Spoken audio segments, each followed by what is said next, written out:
lagi Football Belanda, channel ringan amatiran ala gua. Langsung aja gue mau bikin preview final Europa League ya, Rabu malam waktu Belanda, antara Manchester United melawan Villarreal. Ya, kalau menurut gua sih, walaupun kalau gua ngeliat ini kan di beberapa situs sepak bola ya, Manchester United ini sangat-sangat diunggulkan. Tapi kalau menurut gua sih, kalau sudah masuk final itu ya sebenarnya balik lagi ya, hampir mungkin 50-50 ya, karena yang kita katakanlah yang kita bahas ini bukan cuma nanti atau nanti akan terjadi ya, itu bukan hanya dari sisi teknis tapi juga ada non teknis ya, artinya gimana mental pemain itu juga sangat-sangat berperan, dan ini kan masuk non teknis sebenarnya. But anyway, gue tertarik aja nih, iseng ringan amatiran untuk bikin previewnya ya.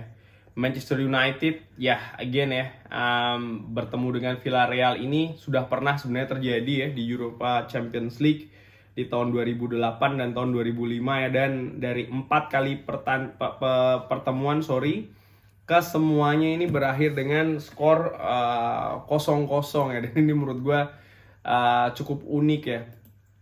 Villarreal sendiri sebelum meraih tiket final ini kan menyingkirkan wakil Inggris ya, Arsenal, menang 2-1 di Villarreal dan 0-0 di London ya. Again, kalau gua ngelihat ini luar biasa ya perjalanan Villarreal ini di Europa League. Mereka ini 1, 2, 3, 4, 5, 6, 7, 8, 9 ya. Bahkan kalau tidak salah 10. Ya, 10 pertandingan ini.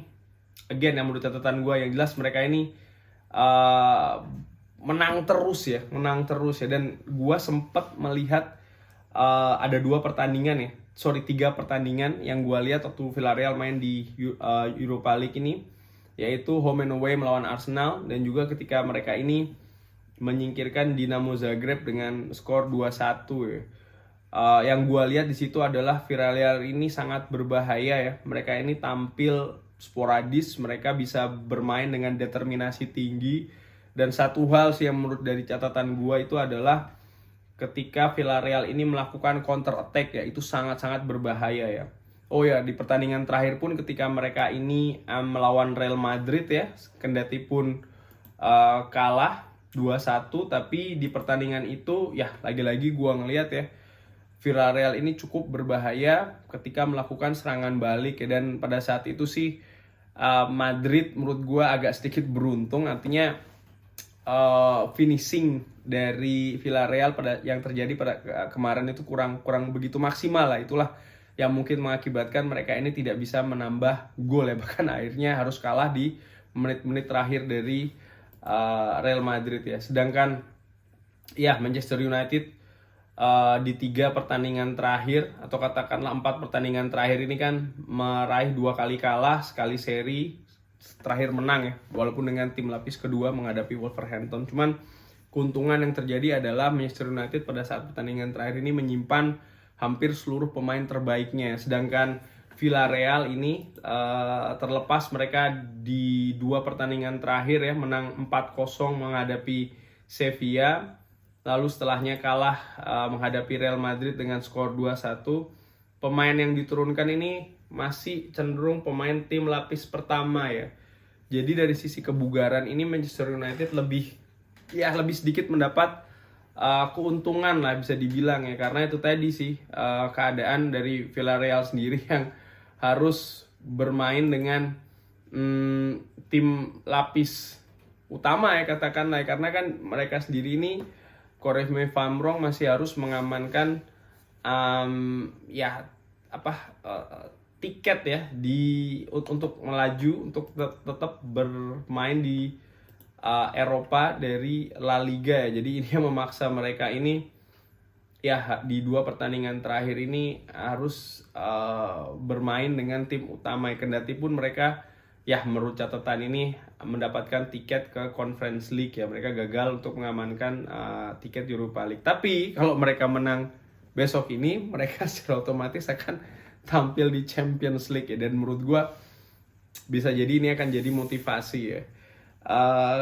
Fakta lain bahwasanya ya Unai Emery ini pernah melatih Arsenal, artinya dia ini tahu ya Manchester United itu seperti apa, sepak bola Liga Inggris itu seperti apa, dan menurut gua bisa jadi ini akan jadi ya faktor apa ya, pemanas lah katakanlah ya untuk laga final besok ya.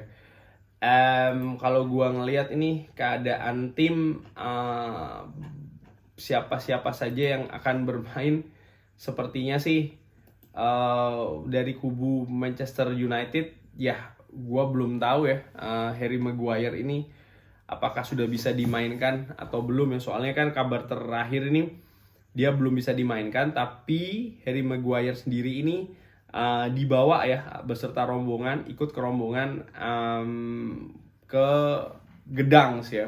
Kok dari catatan yang ada di gua ini, selain Phil Jones dan Anthony Martial, ini Harry Maguire masih tanda tanya ya, bahkan masuk dalam daftar will not play. Sementara dari kubu Villarreal ini ada seorang Samuel Chukwueze yang menurut gua nih salah satu pemain dengan ya kecepatan tinggi ya, yang gua lihat pada saat itu mereka ketika mereka ini mengalahkan Dinamo Zagreb. Gua sangat-sangat impress dengan pemain ini. Samuel Chukwueze ini untungnya dalam tanda kutip tidak bisa bermain ya karena masih absen cedera ya. Ya kalau untuk susunan pemain sih gua pikir Manchester United akan menurunkan tim terkuatnya ya, dari penjaga gawang David De Gea sudah dikonfirm kan oleh Ole Gunnar akan bermain. Bek kanan Aaron Wan-Bissaka, kiri Luke Shaw, di tengah kalau asumsi gua Harry Maguire belum bisa dimainkan, maka sepertinya Victor Lindelof ini akan diduetkan dengan Eric Bailly ya. Kenapa? Ya murni sih kalau menurut gua faktor pengalaman katakanlah ya, karena kan Eric Bailly ini ya lebih apa ya, lebih berumur lah ya katakanlah. Di samping itu juga Eric Bailly ini kan pernah bermain di Villarreal sebelum dibawa ke Manchester United kalau tidak salah oleh Jose Mourinho. Bisa jadi ini ada jadi faktor ya, bisa jadi sih. Terus itu kalau dengan catatan Harry Maguire belum bisa dimainkan ya. Lalu di lini tengah dua gelandang sih gue pikir ya Fred lagi-lagi akan dimainkan dengan Scott McTominay.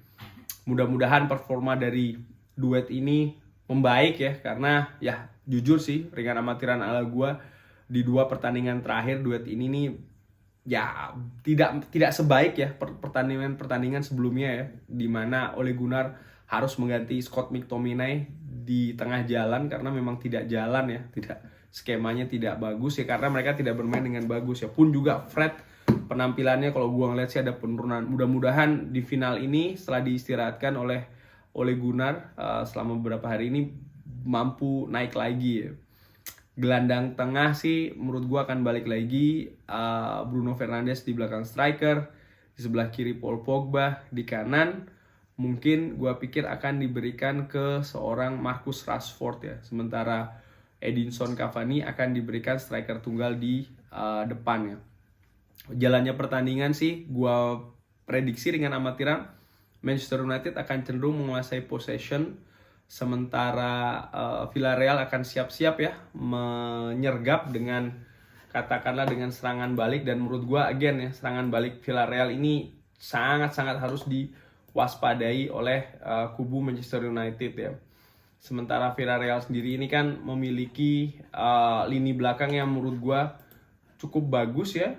Ada apa namanya, pemain macam katakanlah sebentar siapa aja nih, ada Pau Torres pastinya, ada Raul Albiol, pemain yang berpengalaman ya. Raul Albiol ini dan Pau Torres ini kan juga sedang naik daun ya katakanlah, dan menurut gua ya ini akan apa ya, akan menjadi tantangan ya. Belum di tengah nih ada Dani Parejo, ada Francis Coquelin yang pernah memperkuat Arsenal, dan menurut gua ada Etienne Capoue juga. Akan rame lah ya pertandingan ini, dan Manchester United ini dibutuhkan apa ya katakanlah kalau menurut gue selain determinasi tinggi, berani penetrasi, dan juga harus kreatif ya.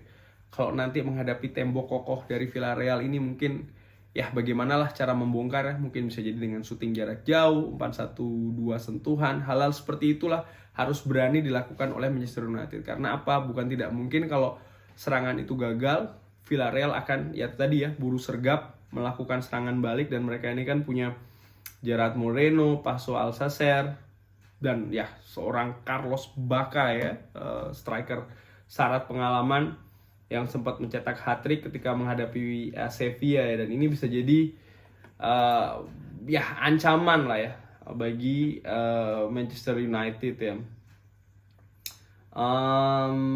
Apalagi ya yang gue mau bahas, oh ya mungkin sebelum diakhirin ini scoring minutes ya, bahwasannya Villarreal ini sering mencetak gol di 15 akhir babak pertama maupun babak kedua ya. Artinya hampir 30% gol itu terjadi di 15 menit babak pertama akan berakhir, artinya di atas menit 30 atau di atas menit ke-75. Dan again, ini justru menit-menit yang Manchester United belakangan ini sering kebobolan ya. Artinya apa? Konsentrasi itu harus terus full ya sepanjang pertandingan, terutama di menit-menit krusial ya, 15 menit terakhir babak pertama dan juga 15 menit terakhir babak kedua ya.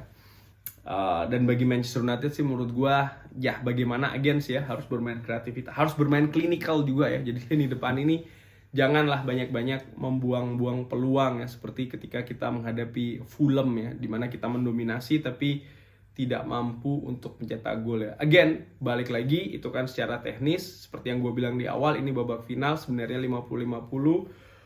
Faktor non teknis juga akan bermain di sana, bagaimana pemain ini menghandle pressure ya, bermain di partai final secara mental ini juga merupakan salah satu kunci ya di pertandingan final ini. Sir Alex Ferguson ada di rombongan menuju Gedang, mudah-mudahan ini menjadi faktor positif ya untuk terutama mental bagi tim Manchester United ya. Harapan gua tentu saja kita bisa menutup musim ini dengan trofi Europa League ya. Sekian dulu preview Europa League final Villarreal melawan Manchester United. Mudah-mudahan Manchester United menang. Jangan lupa dukung terus Football Belanda, like dan subscribe. Wassalamualaikum warahmatullahi wabarakatuh.